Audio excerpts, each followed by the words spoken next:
rare, warm-blooded prey. This includes bird life, although species like the egret are a bit too large for the diamondback's digestive system.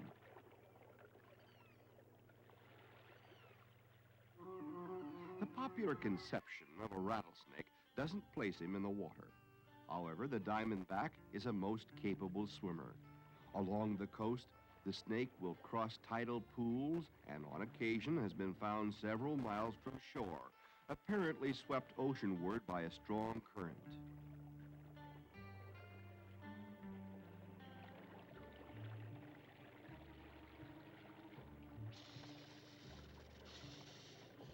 Some waters are more dangerous than others. A gator hole, for example. Even the deadly diamondback would stand no chance against the gator's crunching bite. A swift departure is the best insurance for survival.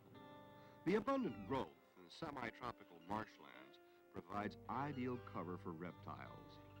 The diamondback rattler is only one of several deadly species in the area. The poison of the small and beautifully marked coral snake attacks the nerve center of its victim. Danger seems far away as a white-tailed deer lends a charming touch to the primeval surroundings.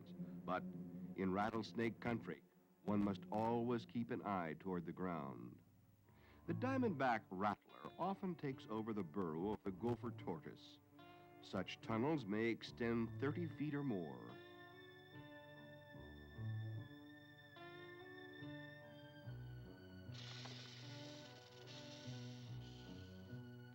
The rattlesnake appears to have evolved during the mid-tertiary period, approximately 30 million years ago.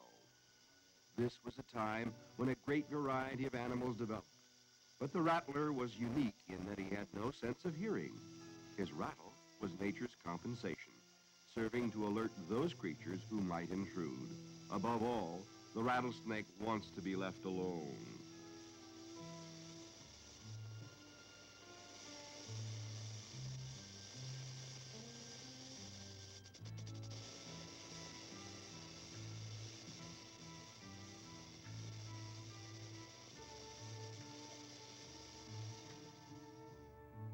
Smaller snakes crawl with an undulating motion. The diamondback grips the ground with his underside and moves ahead in more or less a straight line. When a rattlesnake encounters man, his usual behavior is to stand his ground. There is no bluff about him. His threat of violence is absolutely genuine. Hunting the diamondback is a sure way to find trouble.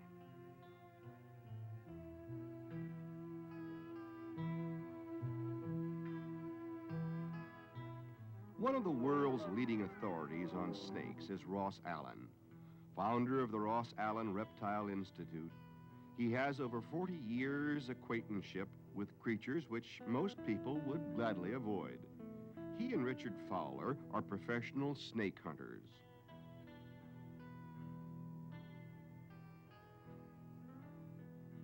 There are 15 well-defined species of North American rattlesnake. The diamondback is the most dangerous because it discharges the largest amount of venom. For this reason, the snake becomes valuable to Allen and Fowler, for the rattler's venom can be processed into an antidote for snake bite.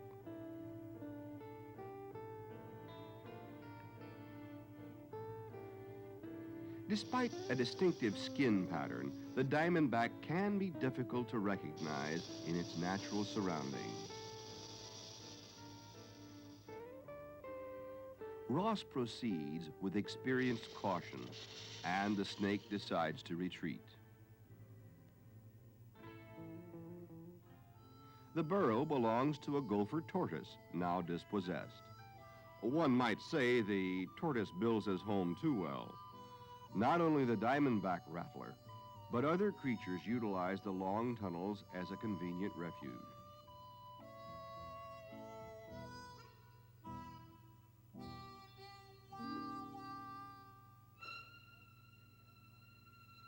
As with any other line of work, there are tricks to the trade of snake hunting.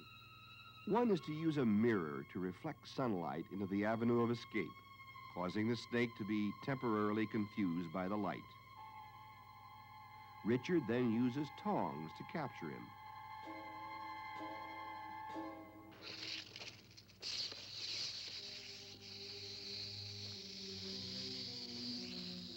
Having one of the world's deadliest creatures at arm's length demands sheer nerve and fierce concentration until further precautions can be taken. The bite of a diamondback rattler means a succession of agonies, an instantaneous burning followed by swelling, discoloration of the wound, muscular twitching, and nausea. Blood pressure, pulse, and body temperatures take an abnormal turn.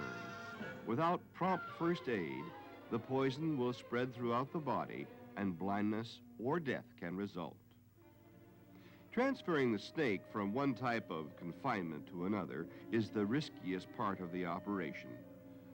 Diamondbacks are not only venomous, but powerful.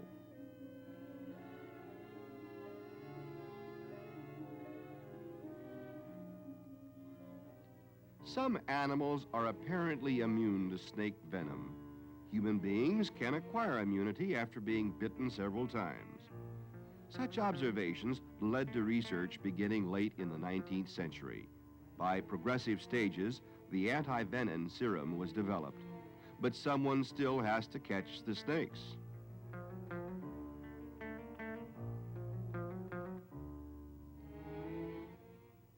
In such a warm and humid clime, life abounds in exotic variety. The spider spins its gossamer web and waits for dinner to come along. Grasshoppers are king size. And 2 dragonflies prepare for takeoff. Ross and Richard look for another diamondback. A black racer watches them from the tall grass. Although non-poisonous, the racer will sometimes attack, striking madly at feet and legs. On an earlier trip, Ross Allen tagged this hole for further investigation. Although the rattler thrives on warmth, he will often seek out a cool retreat when the heat becomes oppressive. Trying to peer into a gopher hole can be a risky maneuver, especially if there's a mean-tempered rattler lurking inside. Ross Allen has devised his own technique. The first step is to determine if there's actually a snake inside the burrow. Ross uses the hose as a listening device.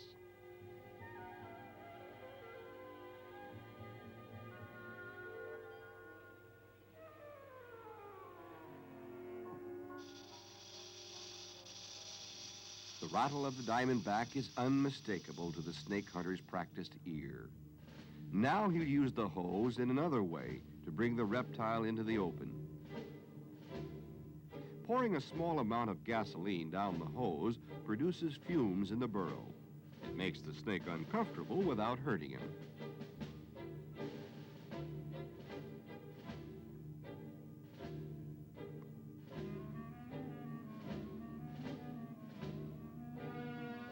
The critical questions are, when will the snake come out? And how fast will he come out? Ross and Richard will trap him at the entrance if possible.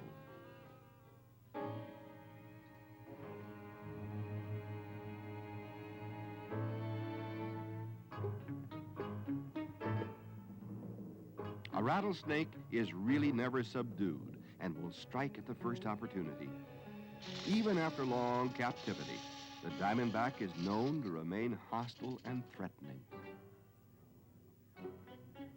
There are approximately 1,500 cases of snakebite per year in the United States. About 1,000 are attributed to rattlesnakes, and less than 10% prove to be fatal. The eastern diamondback causes relatively few fatalities since its environment is more or less removed from human habitation. Yet, it still retains the notoriety of being the biggest and most dangerous reptile of its kind.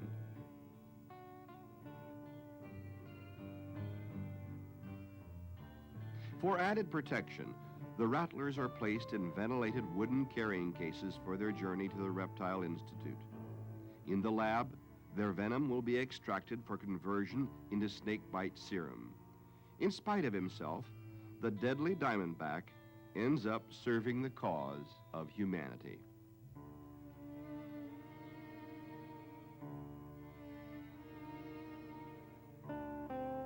In a moment, we'll take a look at another kind of rattler who lives closer to civilization and possibly takes more lives.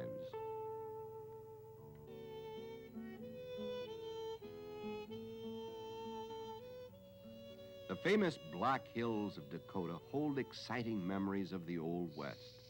The buffalo, the antelope, and the prairie dog are part of the folklore, along with countless stories about the rattlesnake.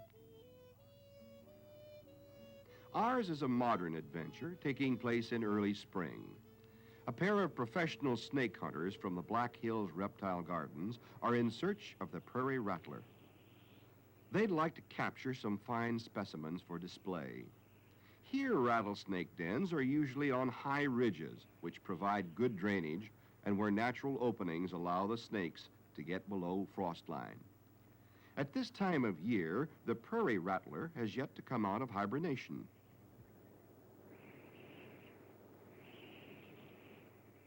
When a likely den is spotted, the men go to work building a trap. The prairie rattler is a common species, but a valuable one. Inhabiting all of the Great Plains states, the creatures provides a natural check on gophers and other rodents. A steel barrel with a pre-cut hole in the side will serve as a trap for the rattlesnakes. The drain pipe will connect the barrel with the den. When the ground thaws, the prairie rattler arises from hibernation and makes his way toward the warmth of the sun. Hopefully, he will go by way of the drain pipe and end up in the barrel.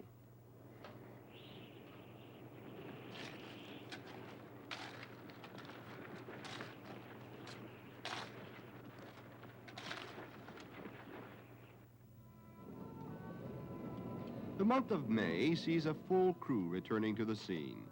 Observers have reported that the prairie rattler is coming out.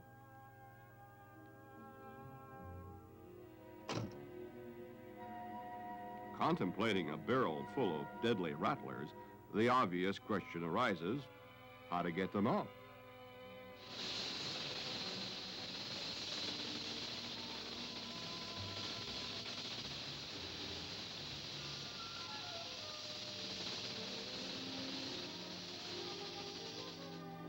The experienced snake hunter uses a specifically designed tool. Shaped with a hook at the end, it secures the reptile without injuring him. The ventilated bag provides a temporary means of confinement. Meanwhile, the watchword is caution. Although not as large as the diamondback, the prairie rattlesnake has the same antisocial tendencies. Given the slightest opportunity, he'll strike.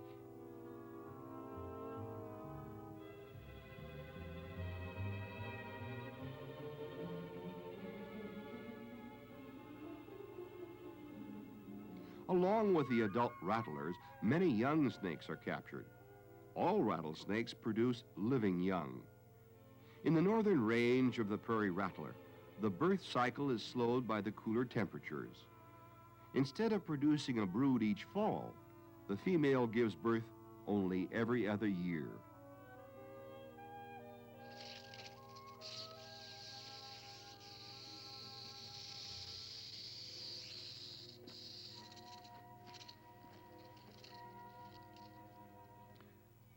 The rattler often shares his den with non-poisonous species, such as the bull snake and the blue racer. The general snake population is steadily decreasing due to indiscriminate killing. Contrary to popular belief, the number of rattles does not reveal the snake's age. Each shedding of the skin brings about the formation of a rattle, and young snakes shed their skins 3 and 4 times a year. With an adult rattlesnake, the number of rattles divided by 3 will give an approximate age. And even this is open to question, since the rattles often break off. The trap is almost empty. From here, The snakes will be taken to the Black Hills Reptile Gardens in Rapid City, South Dakota. But there's still time to enjoy the scenery. The rattlesnake hunt is fast becoming a part of the past. The reptiles themselves continue to move toward more desolate areas, trying as always to avoid the encroachment of man.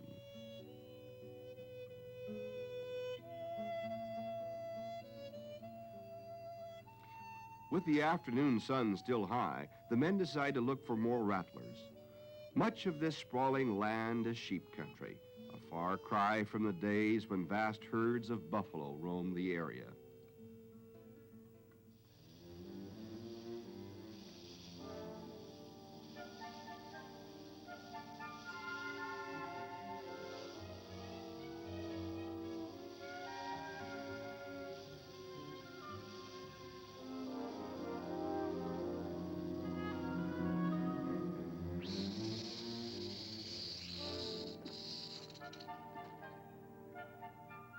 The end of hibernation is possibly the worst time to handle the prairie rattlesnake.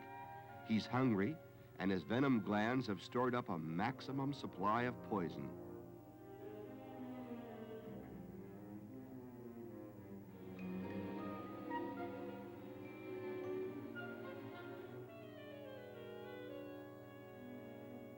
The rattler can strike from either a coiled position or a glide.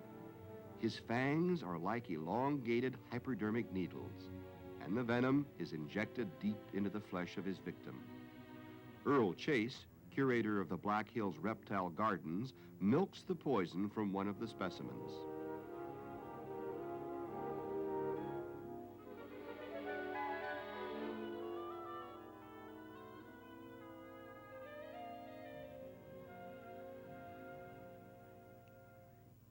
The fangs of the rattler are on movable bones which fold back against the roof of the mouth as the jaws are closed.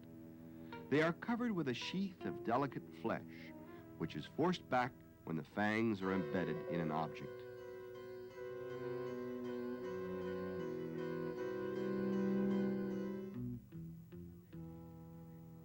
The prairie rattler is not an aggressive snake. It will strike to defend itself, but otherwise behaves like most rattlers, avoiding contact with man whenever possible. The best precaution against the rattler's bite are heavy boots and a watchful eye.